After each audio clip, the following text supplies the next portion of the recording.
L'angle mort est une surface autour d'un véhicule qui échappe partiellement ou totalement aux yeux du conducteur. Se retrouver là, invisible des conducteurs, est bien entendu dangereux et ce sont les camions qui ont le plus d'angles morts. Petite démonstration. Tout camion est entouré de 3 zones non couvertes par les rétroviseurs traditionnels. La première zone se situe sur le flanc droit et commence à hauteur de la cabine pour s'étendre vers l'arrière. La deuxième se trouve derrière la remorque et la troisième sur le flanc gauche, mais au-delà de l'espace couvert par un rétroviseur traditionnel. On distingue également une 4e zone manifestement moins visible pour le chauffeur et située juste devant la cabine du véhicule.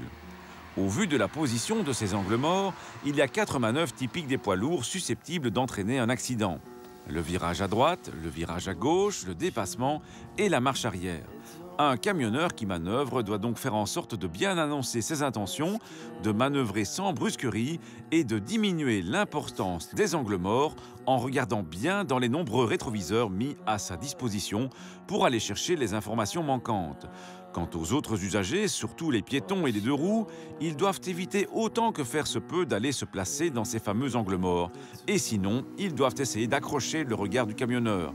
Si vous ne voyez pas le chauffeur directement ou dans ses rétroviseurs, méfiez-vous car il est possible que lui-même ne vous ait pas vu.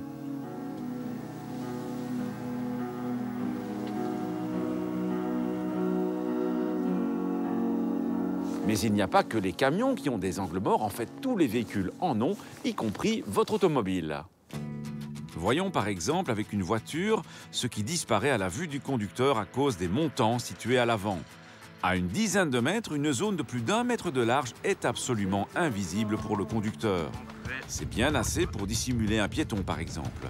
Si ce piéton s'approche d'un passage pour piétons en même temps que la voiture, il est tout à fait possible qu'il ne soit pas vu à temps du conducteur. Dans un tel cas, même conseil que pour les camions. L'automobiliste doit aller à la recherche des informations manquantes et le piéton doit de son côté essayer d'accrocher le regard du conducteur. Mais les voitures ont aussi des angles morts sur les côtés. Voilà pourquoi, en cas de changement de bande ou de demi-tour, on vous recommande non seulement de bien regarder dans vos rétroviseurs, mais aussi de jeter un œil par-dessus votre épaule pour vérifier qu'un autre usager, un motard par exemple, n'est pas en train de vous dépasser.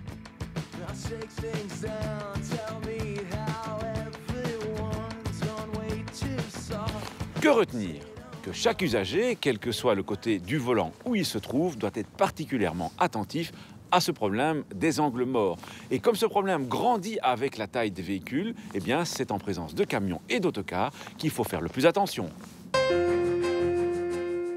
À la question de la semaine dernière, il fallait répondre qu'avoir d'autres activités au volant peut être sanctionné de 100 €.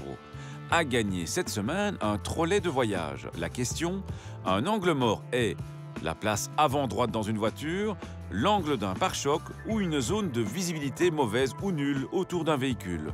Soit vous téléphonez au 0905 56 493, soit vous envoyez un SMS au 60 20 en tapant contact 1, 2 ou 3.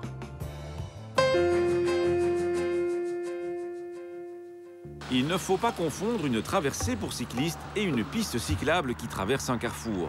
Lorsqu'une piste cyclable traverse un carrefour, les automobilistes doivent céder la priorité aux usagers qui circulent à bon droit. Quand il s'agit d'une traversée pour cyclistes et cyclomotoristes, qui est matérialisée par des carrés ou des parallélogrammes blancs, les devoirs sont partagés. Ainsi, le cycliste ne peut s'y engager qu'avec prudence et en tenant compte des véhicules en approche. L'automobiliste, quant à lui, ne peut s'en approcher qu'à vitesse modérée de façon à ne pas mettre en danger les usagers qui y sont engagés et à ne pas les gêner lorsqu'ils achèvent leur traversée. Au besoin, il doit s'arrêter. À la semaine prochaine et d'ici là, bonne route!